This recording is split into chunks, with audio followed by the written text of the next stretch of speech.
Link இருந்துச்சுதானே அவங்க பேசுவாங்க. இப்ப என் வாழ்க்கையில நடந்தது நான் பேசுறேன், அவங்க வாழ்க்கையில இதெல்லாம் நடந்திருக்கு. ஸோ திவ்யாவை வச்சு நல்லா காசு வாங்கி தின்னுட்டு என்ஜாய் போட்டிருக்கா, நல்லா குசு போட்டிருக்கா. சொல்லுங்க. ஹாய் வணக்கம், நான் உங்க ஜெயந்தாரா. நேத்து ஒரு விஷயம் சொன்னேன்ல, அதை பத்தி தான் பேச போறேன். நேத்து மதுரைக்கு போயிருந்தேன், என் பர்சனல் ஒர்க்கு. அதே மாதிரி ஒரு விஷயத்த விசாரிக்க போலீஸ்காரங்களுக்கு தெரியாத விஷயம்லாம் இந்த கிரிமினல்ஸ்க்கு தெரியுது. நான் கிரிமினல்ஸ் நினைச்சுக்கலாம் விசாரிக்க போல. ஏன் இந்த பொண்ணு இப்படி பேசுது பார்த்தா அது கிரிமினல் லிஸ்ட்ல இருக்கா. பிராத்தல் கேஸா அதான் நான் பார்த்தேன். இதையே மாறி மாறி எல்லா பேரோட கன்ஃபியூஷன் பண்ணி ஒரு புது கதையை உருவாக்குறா. அது யார் இல்ல, மதுரையில சத்ய சாவித்ரி.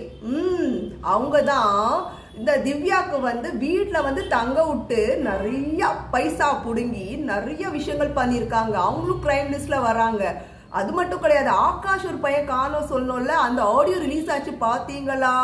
நான் கேட்டேன், அதுக்கப்புறம் தான் நான் பேசுறேன் இதுல. அதான் சொல்ற, ஆகாஷ் அதை நீங்க செஞ்சீங்கல்ல கசாபூசா வீடியோ, அது மாப்பிங் சொல்லிரு. இன்னொரு விஷயம், பின்னாடி கத்ரா திவ்யா, காண்டம்ஸோட வாய்ஸ் மெசேஜ் இருக்குல்ல, அதான் டெலிட் பண்ணு. இவங்கெல்லாம் அடக்கலம் கொடுத்துட்டு வீட்டுல என்னன்னோ பண்ணிருக்காங்க. நல்லா கம்பி கட்டுற வேலையில பேசுறீங்க. நீ அதுக்கு சரிப்பட்டு வர மாட்ட. இன்னொரு ட்விஸ்ட் இருக்கு. இவ யார் தெரியுமா? சித்ராவோட பெஸ்ட் ஃப்ரெண்ட். ஒரு காலத்துல அவங்களுக்குள்ள தொழில் போட்டியா, அப்புறம் அவங்க தனியா தொழில் பண்ண போயிட்டாங்களேன்னா வர்த்து இல்லையா போல. தனியா பண்ணும்போது பிராத்தல் கேஸ்ல உள்ள போயிட்டு வந்தவங்க தான். அவங்களாம் நியாயத்தை பேசுறாங்க. அதை நான் பார்த்தேன். தப்பு பண்ணியிருக்காங்க இவங்களும் நமக்கு தெரியுது. பட் எதுக்கு கதையா நெகட்டிவ் நிறைய ஸ்ப்ரெட் பண்றாங்க. அது மட்டும் அவங்க சப்போர்ட்டா வேற பேசுறாங்க, ஆனா சப்போர்ட் பண்ணாத மாதிரியும் பேசுறாங்க. என்ன விஷயம்? இவங்களுக்கு இது லிங்க் இருந்துடக்கூடாது. லிங்க் இருந்துச்சுதானே அவங்க பேசுவாங்க. இப்ப என் வாழ்க்கையில நடந்தது நான் பேசுறேன், அவங்க வாழ்க்கையில இதெல்லாம் நடந்திருக்கு. ஸோ திவ்யாவை வச்சு நல்லா காசு வாங்கி தின்னுட்டு என்ஜாய் போட்டிருக்கா, நல்லா குசு போட்டிருக்கா. சொல்லுங்க. போட்டோன்னே அதுக்கப்புறம் அந்த திவ்யாவுக்கு ஒன்றும் பண்ண முடியாது, அங்கேருந்து போயிட்டாவ. சரியா? நல்லா யூஸ் பண்ணியிருக்காங்க. அப்புறம் மட்டும் இல்லை, திவ்யா கூடவும் இந்த சில லிங்க்ஸ்ல இருக்கு. ஸோ தமிழ்நாடு கவர்மெண்ட் போலீஸ் பார்த்தீங்களா, அவங்க உள்ள போகும்போது வெளியே என்னென்ன கதையா வருது, நான் தான் எல்லாம் கண்டுபிடிக்கிறேன். போங்க நீங்க விசாரணை பண்ணுங்க. ஸோ ஃபர்ஸ்ட் திருப்பூர் குரங்கு. சரியா? துபாய் அடிக்கடி போறா, அவங்க பொண்ணு அடிக்கடி போகும். அது யோசிங்க எதுக்கு, புரியுதா?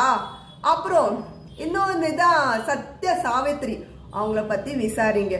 இன்னொன்று ஸ்ரீவில அந்த வீட்டில் அந்த மக்கள்கிட்ட ஃபோன் பிடுங்குங்க, என்ன நடந்திருக்கு. ஏன்னா கதை வேற மாதிரி போகுது. இன்னும் கார்த்திக் காசு வாங்கினானா, அதுக்கப்புறம் சித்ரா சேர்ந்து எல்லாம் செஞ்சாங்களாம். இதுல இந்த சத்ய சாவித்ரி வராங்க. ஏன்னா இவ்வளோ காசு வாங்கியிருக்கா. ஏன்னா சித்ரா காசு கொடுக்கும்போது இவ பத்தல சொல்லும் போதுதான் சில அமௌண்ட் வாங்கிட்டு அந்த விஷயம் பண்ணலையா நான் கேள்விப்பட்டேன். இந்த ஆடியோல தான் நான் பேசினேன். அப்புறம் அங்க விசாரிக்கும் போது பார்த்தா இவ ஒரு பெரிய கிரிமினல். ஏன்னா இவங்களுக்கு வேற வேலை இல்லை, வேலை கொடுக்கவும் மாட்டாங்க. ஏன்னா நேர்மை கருமை உரிமை எதுவுமே கிடையாது இவங்களுக்கு. படிச்சவங்க தான் கிரிமினல் பண்றாங்க நான் நினைச்சிட்டே இருந்தேன். ஏன்னா சித்ரா படிச்சிருக்காங்க, திவ்யா எம்எஸ்சி, அப்புறம் கார்த்தியும் பிஏ தமிழ் எல்லாம் படிச்சிருக்காங்க. பார்த்தா படிக்காதவங்களும் அதே மாதிரி தான் இருக்காங்க. சத்ய சாவித்ரி கூமுட்டங்க. யாரை சப்போர்ட் பண்ணும் யாரை சப்போர்ட் பண்ண தெரியாது. என்னை பத்தி ஆராய்ச்சி பண்றீங்களா?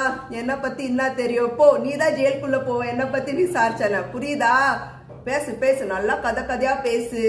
நல்ல டயலாக், நல்ல ஸ்கிரிப்ட், ஆனா ஃபிளாப்டான படம். ஸோ போலீஸ்காரங்களே, உங்களுக்கு இன்னொரு கிரிமினல் வந்துட்டாங்களா? மொத்தம் நான் 3 பூச்சி கொடுத்துருக்கேன். சரியா? நீங்க இன்னும் விசாரணை பண்ணுங்க. இன்னும் நிறைய பேர் வருவாங்க யூடியூபர்ல நியாயத்தை பேச. அவங்களே நியாயம் இல்லை அவங்க வாழ்க்கையில. அவங்க எப்படி நியாயம் பேசுறாங்க? எதுக்கு பேசுறாங்க? லிங்க் இல்லாத விஷயம் எதுக்கு லிங்க் பத்தி பேசுறாங்க? யோசிங்க. இதே வேலை போட்டு கொடுக்குற வேலை இவ விளங்க கூடாது. அவ லூசுங்க. சோறு திங்கிறாங்க, வேலை திங்குறீங்களா தெரியல. இன்னொரு விஷயம் இருக்கு, நாளைக்கு சொல்றேன். மெயினா கவர்மெண்ட் போலீஸ்க்கு என்னோட காயின் ரிக்வெஸ்ட், இவங்களெல்லாம் விசாரிச்சா உங்களோட கேஸ் ஈஸியா க்ளோஸ் ஆகும்.